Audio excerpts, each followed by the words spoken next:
condição espiritual melhor. Nossos parentes são difíceis? São. Muitos são, mas muitos não são. E aqueles que são a nossa grande oportunidade.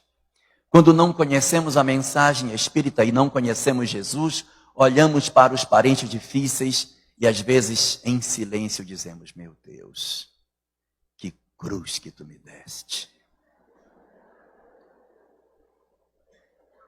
Ou então dizemos assim: onde eu estava com a cabeça quando escolhi esse marido. Mas quando nós conhecemos a mensagem do Cristo que nos propõe o perdão, e conhecemos da doutrina espírita que nos ensina sobre a reencarnação, a lei de causa e efeito e a razão dos nossos sofrimentos, nós precisamos ser capazes de olhar para esses mesmos indivíduos e, sem dizer nada, apenas para os nossos corações dizer: você é minha grande oportunidade para que eu consiga provar que eu sou capaz de amar. Porque o importante sou eu. É meu processo de transformação. Às vezes a gente quer abandonar o outro para querer castigá-lo. É uma ilusão. Eu não quero desejar o mal a ninguém, mas quando a gente abandona as pessoas pelo meio do caminho, o mais provável é reencontrá-la na frente. Quero fazer aqui uma ressalva para marido.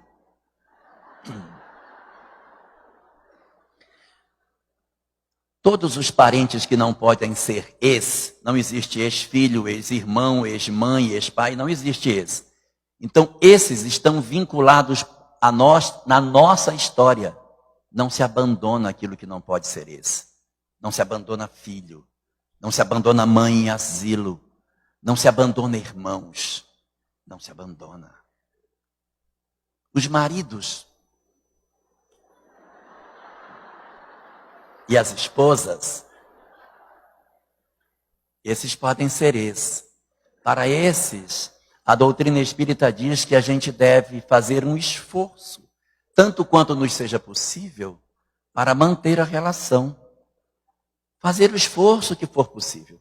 E se esse esforço que a gente faz não está dando, que a gente não odeie, que a gente não faça isso. E se por algum motivo a relação não deu certo, a gente não conseguiu levar, isso não significa que necessariamente a gente vai reencontrar um marido que a gente deixou para trás. Os filhos, o pai, a mãe, a irmã, o irmão, é mais provável. O marido às vezes volta, às vezes não. E às vezes quando volta vem como filho, vem como irmão, nem necessariamente vem na condição de marido.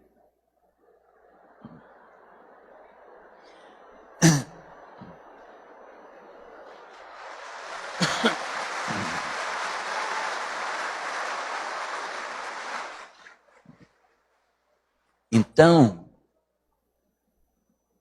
quando essas coisas acontecem, se por algum motivo a relação não deu certo e a gente separa, a gente pode sintetizar o que fazer se não deu certo em 3 pensamentos. Primeira coisa, se não deu certo e a gente separou. Primeira coisa, não enlouquecer. Porque tem um povo que depois que separa, vai para a academia, faz uma lipoescultura e quer namorar todo mundo que tem no... Não faz sentido. Então, primeiro, não enlouqueça.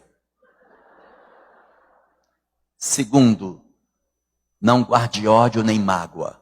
Não odeie a pessoa, não tenha ódio. Porque quanto mais ódio e mais mágoa a gente tem, maior a chance de reencontrar amanhã.